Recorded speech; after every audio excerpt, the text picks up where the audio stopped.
It's an honor for me to be here. C'est un grand honneur pour moi d'être ici avec vous aujourd'hui. I'm also very proud of the team that made sure I was re-elected in the general election last fall. My table's from Durham here. Thank you very much for coming. Durham is the opposite of sucks, I can assure you. So when you're done spending your money, as the mayor said here in Barrie, please come to the Durham region and spend a little more. So listen, I've got 15 minutes to talk about conservative futures, and I think part of that needs to be a look at where we've been, the election, and where we need to go. And so I hope to talk to you about that because like you, I'm a conservative activist first and foremost and was involved before I became an elected official. So I'm going to share with you some of my thoughts. And when I speak or write my blogs, I constantly use quotations. I enjoy drawing nuggets of wisdom from the past. Winston Churchill once said, it's good for the uneducated man to read books of quotations. I have read those. And coming months or 150 or so days from an election loss, a Mark Twain quote comes to mind. And that is, the news of our demise as conservatives has been greatly exaggerated. We are very strong as a Conservative Party of Canada. And we're strong in many ways because of you. Whatever riding you're from, and we even have some colleagues from out of Ontario, whatever riding you're from, you worked hard to deliver an MP or to try and get your candidate across the line. And we did remarkably well in an election where there were a number of forces lined up against us, where the New Democratic Party of Canada went from leading to dropping 18 points in the polls by the end of the campaign, and after a period of profound, principled change for our country. So the very fact we didn't just occupy the government benches in Ottawa, we use as Conservatives that opportunity, that privilege to build a country of the future, and we did on so many fronts. So the very fact that we went in and secured 5.6 million votes, 99 seats, 1/3 of which are brand new exceptional members like Alex and John. What an amazing opportunity when a party that's actually defeated, and we were defeated, it took me a couple of months to really realize it, but we were, to have those new perspectives and experiences on our benches from across the country is a remarkable privilege, and in that actually lies the secret to our success in 2019. Listening to those new voices, learning from those new voices, and listening to you, our grassroots members. So this is not 1993, my friends, where the PC government re-elected one person. People often say, what about Elsie Wayne and Jean Charest? Elsie Wayne won for the first time when her party was being decimated. So it shows how popular mayors can be, and when they run, she served. But that was a decimation for a party, and there was a number of reasons for that. But we are not that party. We are a united Conservative Party that builds on the strengths of our legacy parties, the Progressive Conservative Party and the Canadian Alliance. We have strength from coast to coast to coast. And I was talking today to some friends from Gary Goodyear's riding. I see you at the back there through the light. Yet another example, much like Costa Menegakis to the south here, where our vote number went up when compared to 2011. The trouble was, the Liberals engaged more people. We've got to learn how they did that. And the NDP collapsed. So in a lot of cases, we had amazing MPs, and I saw Brad Butt here from Mississauga. More votes in that riding, yeah, a big round for Brad. More votes than 2011, when we won a majority government, but they lost in 2015.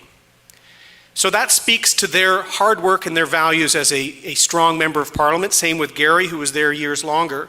But it also speaks to you. You are our Conservative future.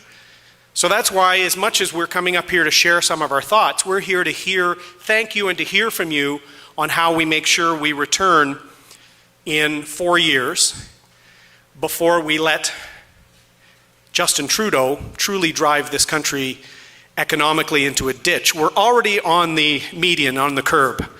And it's really remarkable how quickly he's turned around the strongest G7 economy in a tough global time and has turned it in a bad direction. That will impact us in the future.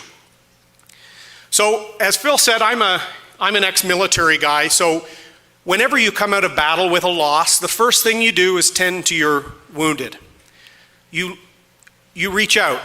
And that's why it's so good that we have people like Brad, people like Ted Opitz's team here, people like Gary Goodyear's team.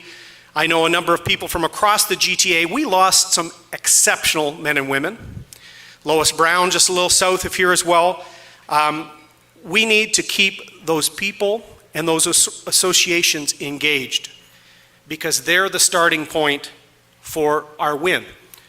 So as a team, as a unit, we need to tend our wounded and learn from the loss. Canadians did speak. And we have to show them we listen and learn. So the military, we had what's called an after-action report. And a few military folks in the crowd were not far from the great people that serve at CFB Borden. The after-action report means you learn from what didn't go well, build upon what did, complement some of the exceptional leadership at all levels, and plan to win the next engagement. And folks, we know when that is. It's in 2019. And some of the political battlefield of that election is already being ceded to us. I can tell you, Southern Ontario did not vote for $30 billion deficits. They did not vote for the withdrawal of the CF-18s. They did not vote for weakening public safety and security at a time when the rest of the globe is strengthening their measures to keep people safe. And hear, hear. And I think our team in Ottawa, especially some of the new members, are already sowing those seeds to show that the buyer remorse across Ontario in particular is already setting in.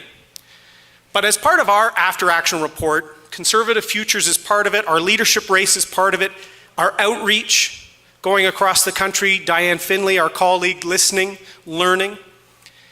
And I've taken some of my own lessons in Durham and in some of the ridings I helped with and visited during the election to do my own self-assessment. We had a great win in Durham thanks to our team, but some of the ridings nearby we lost, some narrowly. How can we learn and make sure we win those again? And if we do, and we win more ridings, we make sure that we return to a strong, stable Conservative government in 2019. So my own personal after-action report is now the subject of 3 points I'm going to share with you for the remainder of my remarks. And I'm calling it the Conservatives Own the Podium program. À nous le Canada. And I'm taking that because Canada, until Vancouver, was the only country to host 2 Olympic Games and never win a gold medal.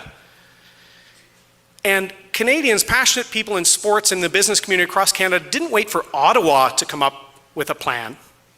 They created a plan themselves at the grassroots level, got the Van Ock Committee in Vancouver to buy in, the Canadian Olympic Committee, and then government came in as a partner. But it was driven by the grassroots. And Own the Podium was built on a future competition and making sure we were competitive. So there's 3 things I think as Conservatives, for our Conservative future, we have to own. And the first, as Conservatives, we need to own big ideas. À nous le parti des grandes idées. We're the party of big ideas. If you look back to the founding of our country under Sir John A. Macdonald, through to the Union government that allowed a young country to stay together through World War I, through to remarkable governments under Mulroney and Prime Minister Harper, we were a government that sought out the big idea to secure Canada's future. And we did that from a position of principles. We're not like the Liberal Party where the unified feature is winning power. Our unified feature is actually turning that principled approach to leadership into a secure future for the country. Hear, hear. And it also means we change from time to time. So the National Party or the national policy and tariffs of Sir John A., which hurt the Maritimes but built up the industrial bases in Ontario and Quebec, changed over time, and it was Mulroney and Prime Minister Harper that turned Canada into one of the most ambitious trading nations in the world, where 1 in 5 of our jobs are attributable to trade. It's why governments through the Diefenbaker years didn't touch the Canadian Wheat Board, but we gave the marketing freedom to farmers when the Harper government came in, because we changed to address the modern needs of our country. We have to be the party of big ideas. We need to own big ideas, and that's why events like this are so important. We also need to own the debate. À nous de guider et gagner les débats politiques. Not just in the Commons. In the Commons, in the coffee shops, and in the campuses. We have to defend our principles and defend our ideas and explain to Canadians why they will secure the Canada they want for their children and grandchildren. We often avoided too many debates, even when we had the best ideas. I heard David Dodge already on the radio this morning criticizing the move the Liberals are making with respect to old age security. Our government looked at the long-term sustainability of that program to make sure that the tables of young people from Toronto still receive that program. Pandering or governing poorly is not why Conservatives get involved in politics.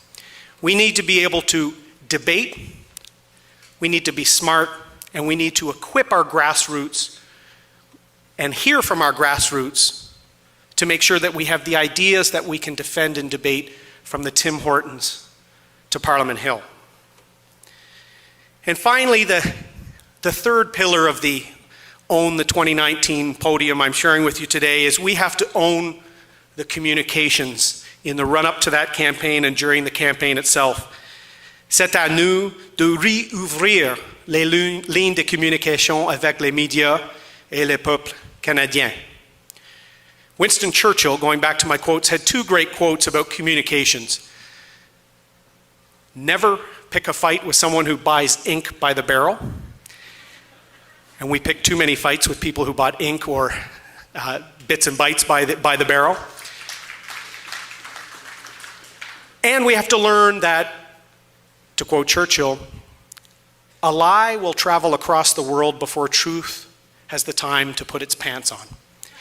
And in the digital age, we saw that this, as my team at Veterans Affairs, what starts as negative campaigns on social media, have gas tossed on them by some of the groups rivaling for position, our political opponents, groups opposed to us, even foreign groups plowing money into Canada to change the channel on debates. And we have to recognize that people under 35, most are getting their news from Facebook or Twitter and not Peter Mansbridge. So we have to communicate the big ideas, the smart points of debate in all channels. And that means not fearing the media. They have a job to do as part of our democratic process, just as we have a job to do. We have to be there to make sure our ideas and our commitment, that story is told to Canadians. If we ignore it or keep them at a distance, as we did too much in the past, our story is not percolating into the Tim Hortons, into the arenas of Barrie, and it makes it harder for you to say the Conservatives are on the right track for Canada. So I met another young man doing his master's at Ryerson in digital media.